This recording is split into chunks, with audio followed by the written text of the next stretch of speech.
Biden trying to project confidence while some inside the White House are worried about what lies ahead. Reports piling up about concerns over the economy.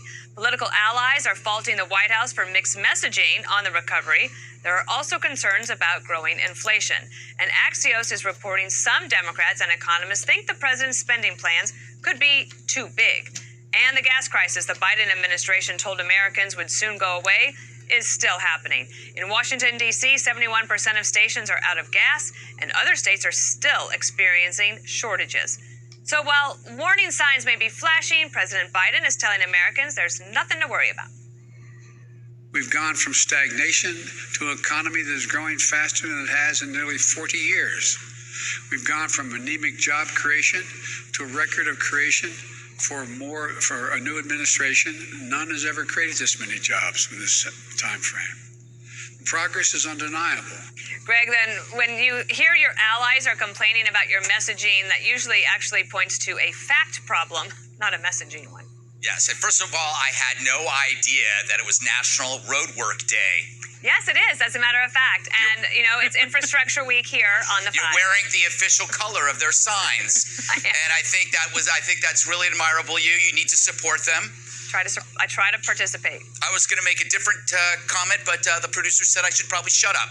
Look, okay. There are two things that Biden says. He says that the economy is growing faster in nearly 40 years, and that he also inherited an anemic economy. But it forces everybody else, when they hear that, to do the cleanup. You can't fact check that. You have to do a complete fact sex change. The two facts that he's pushing are only positive if you pretend the pandemic didn't exist. The economy was anemic because we had the shutdown, and the economy is coming back because the shutdown is ending. It is that simple. To make that your 1-2 punch is kind of pathetic. And I do think that the reason why you don't see him or anybody in the media too worried about the gas stuff is because they don't drive. It's really stupid, but I'll make a generalization about this. Most people in the media don't drive. They don't care about this because they don't have a job that requires gasoline. They don't even know how to pump their own gas. The problem is they are not aware that all the people around them that need gas, that rely on fuel, the truckers, the Amazon delivery people that bring your Pilates mat, the seamless driver that brings you your Thai food. And so you may not drive, but other people are doing the driving for you.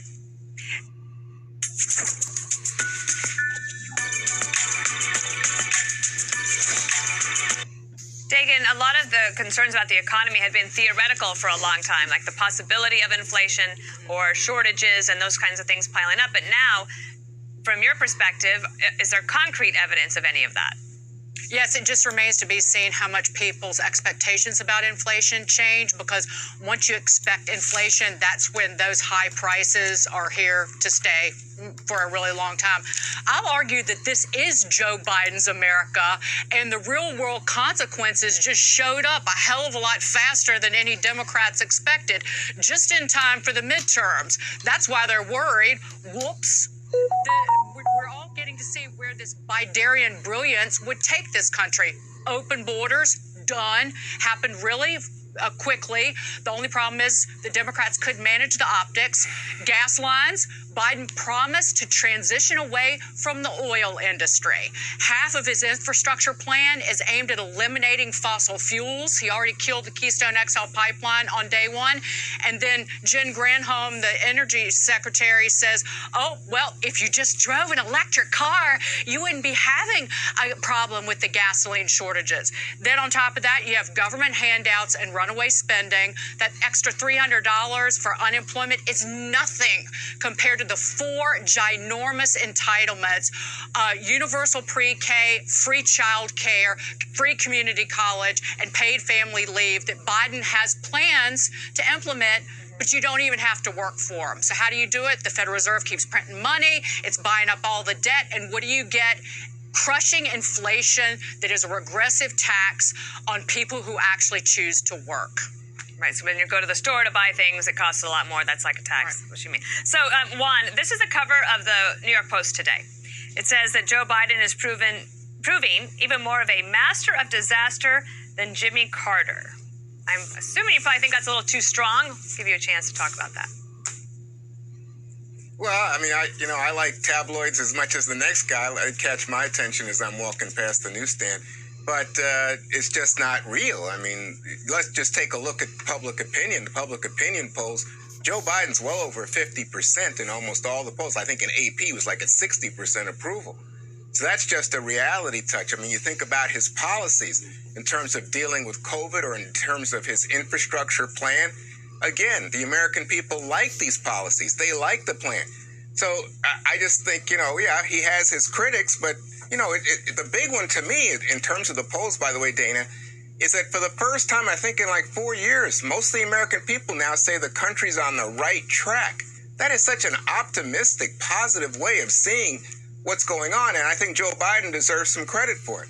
By the way, I'm a driver, especially on weekends. I don't have to drive too much during the week, but on the weekends, I get out and about. And I got gas in D.C. this weekend. I think most of the gas stations in Virginia and Maryland, the adjacent jurisdictions, they have gas. So, and I think most people understand this wasn't the work of any policy. This is the work of hackers, hackers from Russia. So the fact that everything is being, I think, resupplied, things are getting better, I think is a sign, again, America can adjust when difficult times, when turbulence hit. But, just overall, I wanted to just respond to what I heard. I just think the economy is going from zero, standstill, because of COVID. We put it in a sleep, essentially, and now it's coming back to life. It's going from standstill to hyperspeed, and there's going to be turbulence. You may not have your Chick-fil-A sauces. You may have a shortage of ketchup here, lumber there, used cars over there. But it's just like, on a takeoff when you hit a little turbulence. Every big sign, stock markets, treasury bonds, all good stuff. Jesse, that was just basically like winding you up, and I'll let you go from there. Yeah. Juan's not panicking, but the White House is. You always say the Biden White House doesn't panic. Well, now there's 3 reports that saying they're panicking. That means it's 10 times worse than they're actually saying. Biden's probably having his dog bite people. He's so angry.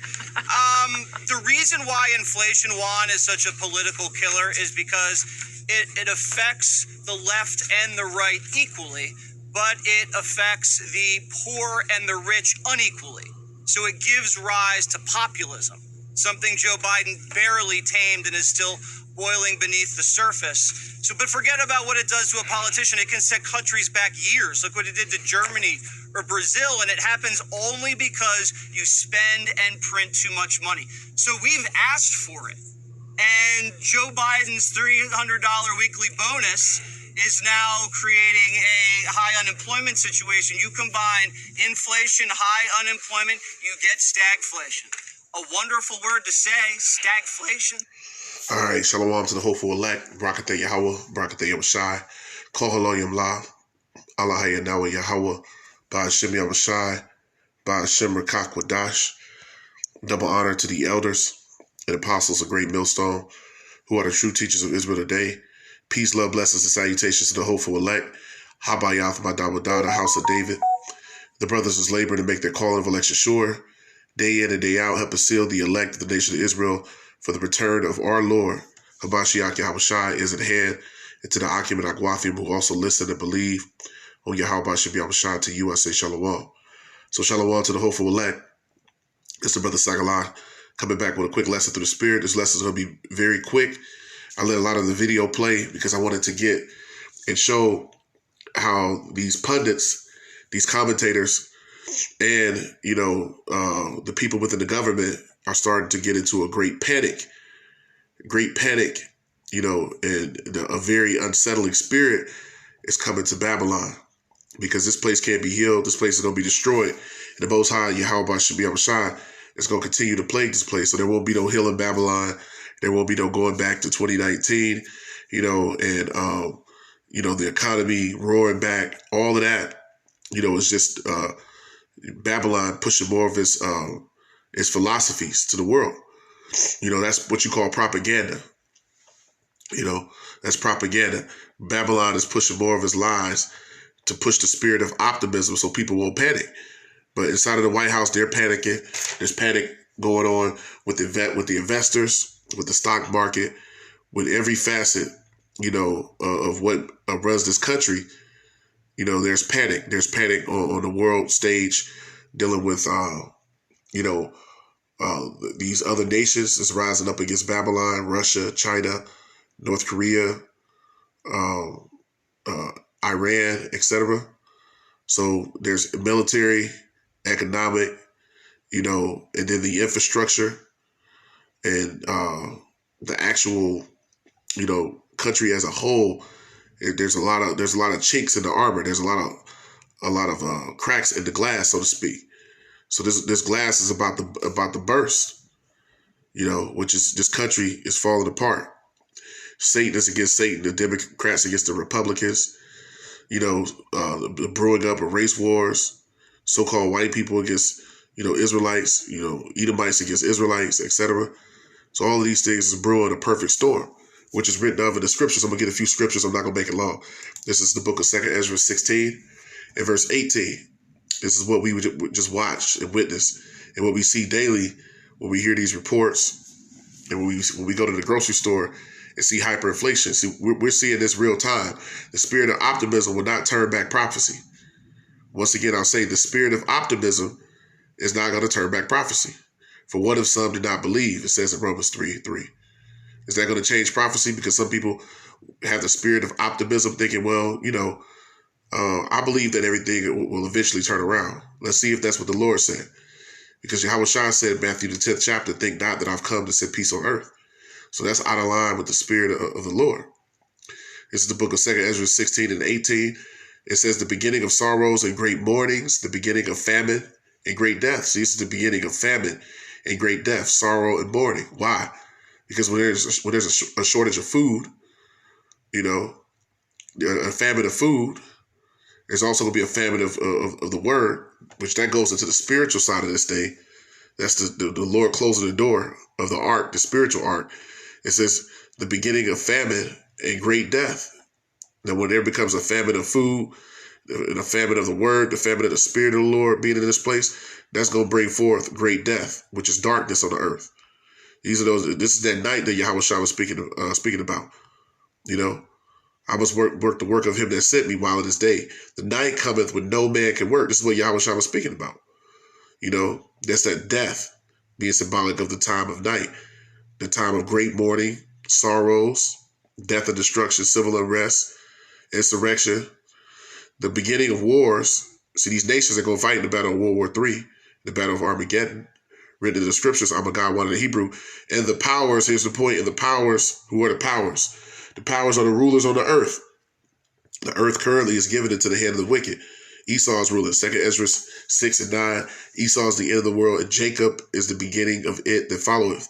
So the powers, the rulers on earth, are in fear. It says the power shall stand in fear. So, the ruling nation of the earth, America, is in great fear because why? Its economic, moral, ethical systems, its military stretched thin. It's in fear. Most importantly, right here at home, this place is crumbling. It's in shambles. Because Babylon is fallen. So the powers are standing in fear. In fear of what? Losing full control. Not knowing what to do with so many different things at one time. So it says the power shall stand in fear. So they're fearing the fall of Babylon.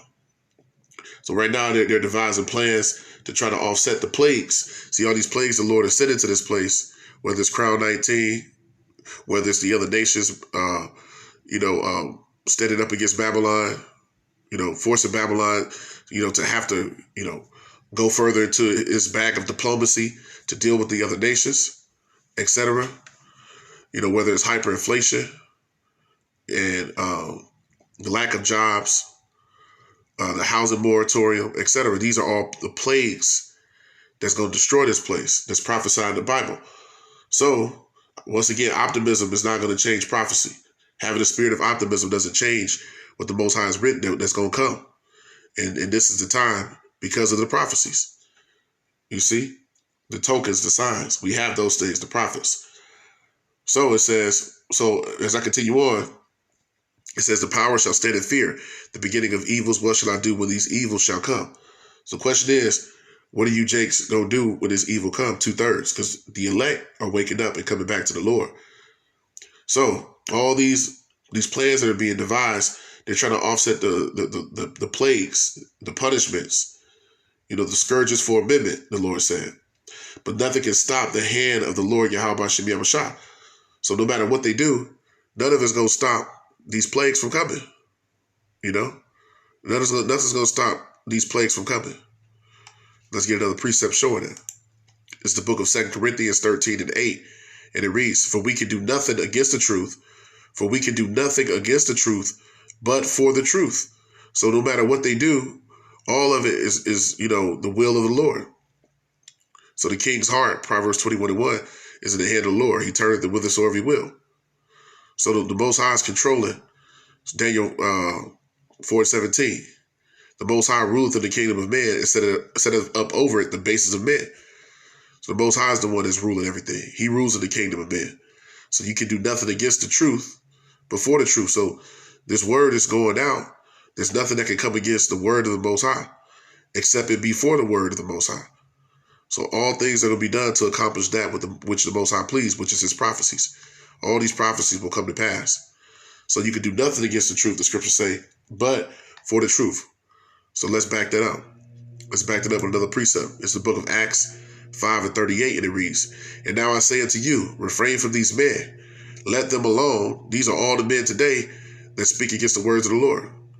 These are the guys that, that push, the black unconscious community, Kemet, and the belief in Islam, the belief in Christianity and Catholicism, and all these other false so-called religions, So, once again, it says, and I say unto you, refrain from these men. Refrain from these men. These men are also your entertainers, your athletes, your celebrities, your esteemed men in society, your so-called learned men. Once again, your Henry Louis Gates, your Louis Farrakhan's, guys like this, guys like Cornel West, Dr. Umar Johnson. These men. Refrain from these men. The scripture says, refrain from these men and let them alone. Why would the Lord say that through the Apostle Paul? For if this counsel or if this work be of men, so what the brothers are doing, what you're seeing, this phenomenon on the four corners of the earth, if this was of men, if this was of, of our own doing, it will come to naught. You see? Verse 39, but if it be of the Most High, ye cannot overthrow it. So this can't be overthrown because it's of the spirit of Yahweh Shem Yahweh.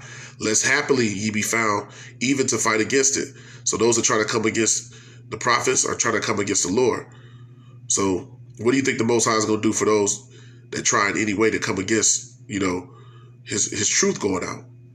The Most High is going to axe them down. He going to cut them down. Now let's get another precept and close it out. Psalm 127:1, and it reads, except the Lord Yahweh build the house. And what house is that? The spiritual house. Know ye not that your bodies are the temple of the living power? So that house is speaking about the body of believers is waking up today. Psalm 127:1, except the Lord Yahweh build the house, except he raise up his people and build the spiritual third temple, they labor in vain that build it. Those that try to do anything outside of coming back to the Lord and worshiping him in spirit and in truth, he that try to cometh in another way, not by the straight gate, is a thief, a murderer, and a robber, etc. Roughly paraphrasing. So you have to come and do it the way the Lord said to do it. So except the Lord Yahweh build the house, that's the spiritual third temple, they labor in vain that build it. All those that do anything otherwise, they're laboring in vain. They coming in another day, you laboring in vain. You come in with another doctrine, but the doctrine of Yahweh Shem Yahweh, you labored in vain. You say Edomites can make it, you labored in vain. If you say that the Lord, that the Most High loves everyone, you labored in vain. Because all these things are contrary to the truth. Except the Lord Yahweh keep the city, and that city, once again, is also symbolic of Israel here. Yerushalayim, the city of peace, which are the Israelites. Yerushalayim, Jerusalem, is a people before it's a place. So the Lord, it says, except the Lord Yahweh keep the city, the watchman waketh but in vain. So all the work of all those who come in the spirit is not according to the word of the Most High. They're laboring in vain. They're laboring contrary. Contrary to what? They are anti-Hamashiachim. Antichrist, which is anti-Hamashiachim, meaning they're against the coming of Yahushua. They're a false prophet. There are many false prophets in the world, many anti-Hamashiachim in the world. Everyone who's against this truth going out is an anti-Hamashiachim. So with that, I hope that was edifying. Barakatah Yahweh, Barakatah Yahushai, Kol Halo Yamlah, Yahweh, Wa Yahushai. Double honor be to the elders and apostles of Great Millstone who've labored faithfully in this truth and are the true teachers of Israel today. Peace, love, blessings, and salutations to the hopeful elect. Habayath, Madawadah, the house of David. The brothers labor to make their calling of election sure. To you I say shalom. Peace, love, blessings. And to the Akim and Agwathim who also listen and believe on Hamashiach Yahushai. To you I say shalom as well. So shalom.